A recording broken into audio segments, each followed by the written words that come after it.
Bible की सबसे रहस्यमयी घटना रैप्चर। क्या रैप्चर इस सितंबर में होगा? पता नहीं, मगर इस बार कुछ ऐसे संयोग बन रहे हैं कि रैप्चर इस सितंबर में हो सकता है। पौलुस थेसलनिकियों के नाम लिखे पहले पत्र के अध्याय 4 वचन 16 से 18 में एक रहस्योद्घाटन करते हैं कि हम सब नहीं मरेंगे बल्कि रूपांतरित हो जाएंगे, और यह तब होगा जब सबसे पहले आदेश होगा और फिर महादूत की वाणी तथा ईश्वर की तुरही सुनाई पड़ेगी और सबसे पहले मुर्दे दोबारा जी उठेंगे, और इन सब घटनाओं के बाद हम बादलों पर आरोहित कर लिए जाएंगे। जब फीस्ट ऑफ ट्रम्पेट्स होता है तब 2 से 3 याजक नए चांद को देखकर कन्फर्म करते हैं और आदेश देते हैं कि अब पर्व मनाने का समय आ चुका है, और तभी महादूत की वाणी होगी, ऐसा लिखा है।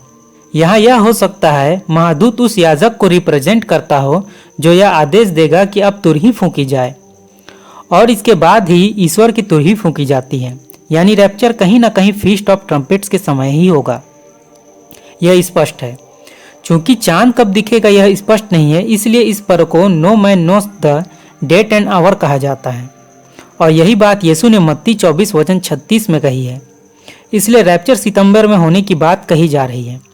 और एक बात रैप्चर के विषय में कही जाती है कि जो यहूदी पर्व है उनमें से पहले 4 पर्व को यीशु ने फुलफिल्ड कर दिया, और 3 पर्व फुलफिल्ड होने के लिए बचे हुए हैं, जिसमें अगला पर्व ही तुरहियों का पर्व है।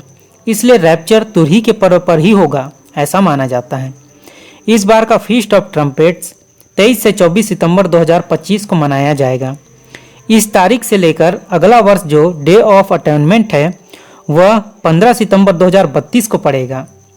आप यहाँ गौर करिएगा, इन दोनों पर्वों के बीच में 2550 दिन होते हैं। एक मोटा हिसाब देखें तो यह 7 वर्षों का समय है। एक हिसाब देखें तो यहाँ हमें 7 वर्षों का एक हिसाब देखने को मिलता है, और आप जानते हैं 7 वर्षों का महाक्लेश काल भी है, और डे ऑफ अटेनमेंट को यीशु का दूसरा आगमन भी कहा जाता है। इसलिए इस बार सितंबर में रैप्चर होने की प्रबल संभावना कही जा रही है।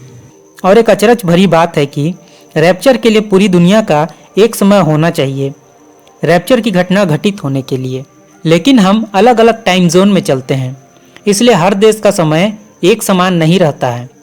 लेकिन 23 सितंबर को एक क्षण ऐसा आएगा जब पूरी दुनिया का समय एक जैसा होगा, ये देख लीजिए। और हाल ही में मैंने कंचन मित्तल की मिनिस्ट्री की वीडियो देखी। वह वीडियो 3 महीने पुरानी थी। उसमें उन्होंने कहा कि उन्होंने एक काला और फिर एक सफ़ेद घोड़ा देखा और एक भालू देखा, और फिर एक पोर्टल को खुलते हुए देखा, और उन्होंने कहा कि यहाँ से 7 वर्षों का क्लेश काल शुरू होता है। यानी रैप्चर के बाद 7 वर्षों का महाक्लेश काल शुरू हो जाएगा। मेरे दोस्तों, हिंदू चैनल भी अब कल्कि अवतार की बात कर रहे हैं और बोल रहे हैं कि कल्कि अवतार से पहले 7 वर्ष का विनाश आएगा। और एक चैनल 2032 को युग परिवर्तन बता रहे हैं, जो डे ऑफ अटोनमेंट है, आप जानते हैं। क्या यह आश्चर्य की बात नहीं है?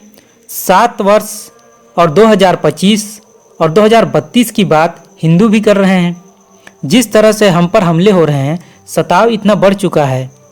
मुझे भी लगता है कि रैप्चर सितंबर में हो जाता तो बहुत अच्छा रहता। हमारे चैनल के एक बहुत पुराने दर्शक ने बहुत सुंदर बात कही। उन्होंने आमोस का 3:7 के बारे में बताया।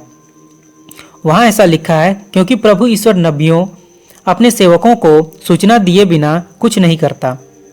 उसने नूह को जल प्रलय की बात बताई और बचाया। उसने लूत को बचाया, तो वह हमें कैसे नहीं बचाएगा। अभी इजराइल ने ईरान पर एक मिशन चलाया था जिसका नाम था ऑपरेशन राइजिंग लायन।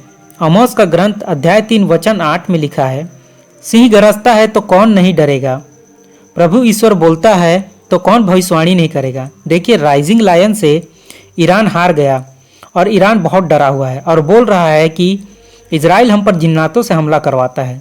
और देखिए, रैप्चर की भविष्यवाणी भी लोग, चाहे वे 4 से 5 साल के छोटे बच्चे हों या बुजुर्ग हों, सब कर रहे हैं। उनको रैप्चर के सपने यानी भविष्यवाणियाँ मिल रही हैं, और ईश्वर ने ही कहा है कि कौन भविष्यवाणी नहीं करेगा, यानी सब करेंगे।